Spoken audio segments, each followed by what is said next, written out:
Self-awareness can lead to you controlling your dreams.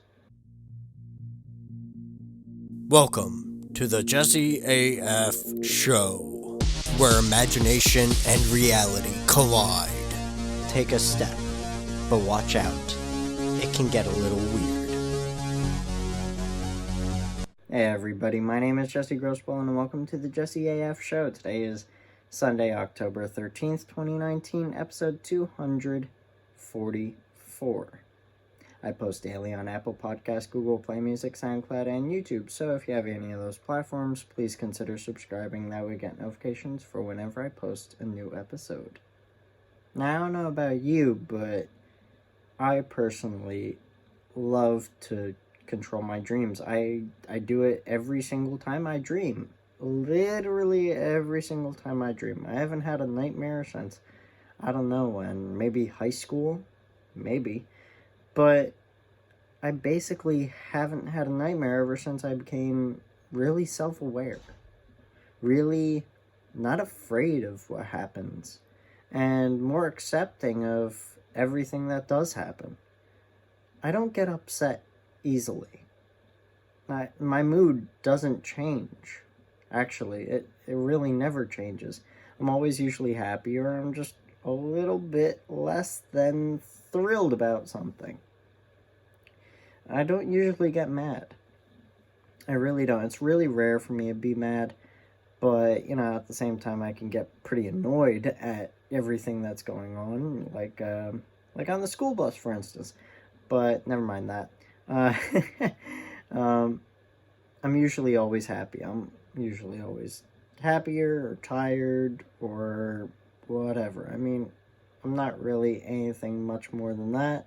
I'm never really scared. I'm never really fearful of being weird or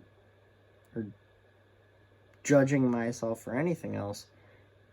And I'm very self-aware of who I am and who I've become and how I've become the person that I am, what I learned from my parents, like what I learned from each parent individually, what I've learned from people around me my whole entire life, and how that's kind of shaped who I am right now, and what I've taken away from what I've learned from them, and what I've learned from myself, and how I keep on changing myself to be better and better every single day. Self-awareness plays a big role in my life. I mean, I'm entirely self-aware. I know myself so well, which then leads me to be able to understand other people. I understand other people and how they became the people that they are, because I have such a deep and real understanding of myself that I can understand other people and where they come from and what's going on in their brains and why they may act certain ways and why they may take certain things certain ways. I think it's a really powerful gift that I have, and I've basically taught myself how to do it. It's not really a gift, if anything. It's more of a self-taught thing. Because of my self-awareness, I can now be self-aware for other people about what they've done, what they do, and it doesn't exactly give me the right to judge, but that's a different subject altogether. I've always been told that I'm really understanding and I'm actually really good at talking to people when it comes to tough stuff, like tough situations, tough moments of time that they go through, and I actually do add some sense of connection and comfort, and I really strengthen them, and I make them feel a lot better about themselves and the choices that they've made to lead up to where they are, and why I believe that they're not doing the wrong thing and they're actually doing the right thing, and they just have to believe in themselves more, or whatever else it is. Because of my self-awareness, I can help others with their mental health, with their emotional health, even their physical health. And I think that's very powerful. I find it very, very powerful. So if anything, I could almost be like a therapist, if you could say. Although I'm not, of course, licensed to be a therapist. I'm really not. I'm just I don't even have a degree in anything, so I guess you could say I'm uneducated in that sense, but I'm very literate of many different things. So if anything, I'm very literate on many different scales of many different things. I know how cars work most of the way. Pretty much all the way. I can't be a mechanic because I don't know that much about them, but I do know a lot. And okay, I'm not gonna go into all that, but self-awareness has taught me how to understand the things that happen in my life. Number one. Number two, why they happen. And number three, it helps me dream better. Dreaming has always been something that we always do, and we never really thought that we had any control over it, but in fact, you have all the control in the world, and you're actually the one that causes your nightmares. You cause your own nightmares. Now, what I mean by that is your self-doubt, your fear of failure, your fear of this, your fear of that, whatever else it is. Your brain exposes that. You're basically naked in your dream, and all of your fears just come right out because your brain knows you better than anyone else does. It knows all of your fears, it knows all of your insecurities, and literally it's your choice. Ultimately, it is always your choice. Like, for instance, I'll go back in time to a nightmare that I remember having when I was younger. So I, for some reason, was at a Toys R Us, and there was this huge party there, and there's so many people, and I kind of got all like, okay, I don't really want to be in here. I lost someone. Where are they? Where's my mom? Kind of thing, And I left the store, which you're never supposed to do because you're supposed to stay in one spot. That way, they know where you are. And then I went back into the store because I was like, oh no, what if she's not there? What if she's looking for me somewhere else?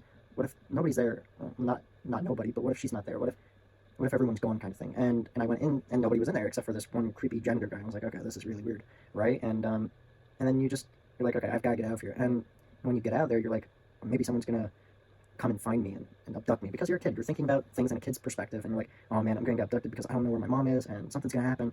Something does happen. I go outside. There's this electrical zappy dude, like from Scooby-Doo. I forget what episode that was, but there was an electrical guy, and he was like, he could shock people or whatever else. And I saw him outside, and I was like, no, I'm gonna go back inside. And he ran after me because I believed he would. And then the janitor guy tries and like, oh, I'll help you. And then he gets zapped by the door, and it's like, oh no, oh my god, I'm gonna get killed, whatever else. And then you wake up. And that's usually how a nightmare works, right? You start thinking about what's gonna happen, and then it happens magically, and then you're like, I don't know. Maybe you don't even know that you think that way. Maybe you just kind of react to different things that are going on. Maybe you jump down the staircase for who knows what reason. You just take a leap of faith off the staircase top, and you're flying at the bottom, and you're like, no, I'm gonna hurt myself. And then you wake up. You just wake up and jump up out of bed, like, oh man, heart attack almost. Because you think that when you hit the bottom, you're going to actually get hurt, and you're afraid of getting hurt. So you wake up. See, in my perspective, if I had a dream like that where I jumped off of like a mountain or something, I would either fly, or I just like boogie board slide down a hallway or something crazy like that. I'm really random with how I think. I am extremely random. I can come up with the craziest stuff, right? I'm a storyteller. I can do that kind of thing. But what that does for me is it gives me movies.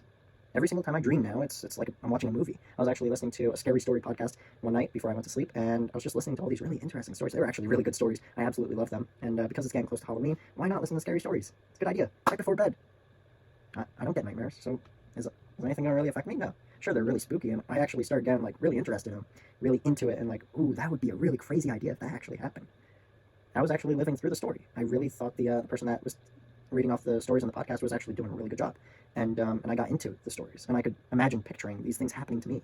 I did not have a single nightmare that night. But what I did do was I dreamt of the creatures in the stories in my own dream. And they were friendly characters to me because I wasn't afraid of them. I thought they were really interesting. And I dreamt of these things, and it was really awesome. I enjoyed those dreams. I don't get scared in my dreams because I understand what's going on. I understand that if I think bad thoughts, bad stuff is going to happen. I think that in the real world too. I do not think bad thoughts. I always think positively. In the real world and in my dreams.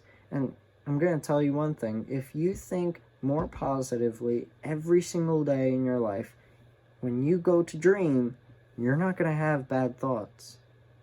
You're going to think positively, and positive things are going to happen. Trust me.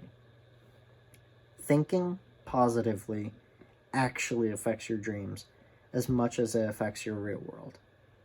Yes. Thinking positively affects the real world, your life, in a great way. I mean, I'm serious, because people pick up bad energy that you give off, and then they feel it, and then they get upset, and something bad happens to you. Something could happen to you if you think about it. Like, oh man, that cop is going to pull me over. I know it. Oh man, this is not going to be good. And then you start weaving all over the place. And then they're like, is this guy drunk or something? And then they pull you over. And then it's like, well, I was right. Definitely did. And that's how your dreams work. You ever think about it? You ever think about when you're dreaming and you think something bad is going to happen, it actually does happen. Your insecurities show through in your dreams. You are absolutely naked when you dream. Literally. Because everything is exposed. Because it's your own mind that's creating the dreams that you live in. If you have a lot of nightmares all the time, then you have a lot of insecurities. You're actually fearing a lot of things in the real world. And you actually have a lot of problems with yourself and the world that you live in. You're pretty uncomfortable in the world you live in, I bet. You probably have a lot of problems with walking down a street at nighttime. You know? Maybe that's your thing. And then in your dreams, you're always walking down dark streets. It's always scary. Your insecurities show through into your dreams, and then guess what? You have nightmares. I enjoy every single night of sleep that I get, and every single time I can remember a dream, it's always an amazing dream. It's always a movie. And I absolutely love my dreams. I love dreaming. I love going back to sleep every single night, and I love experiencing new stories, experiencing new dreams. It's really fun, and I'm going to be getting to sleep soon. It's 10:30 at night, and I definitely need sleep. I've been doing a whole lot of work all day long. That's why I'm recording so late. But I will see you guys tomorrow, and I hope you have a really great day. And dream happy.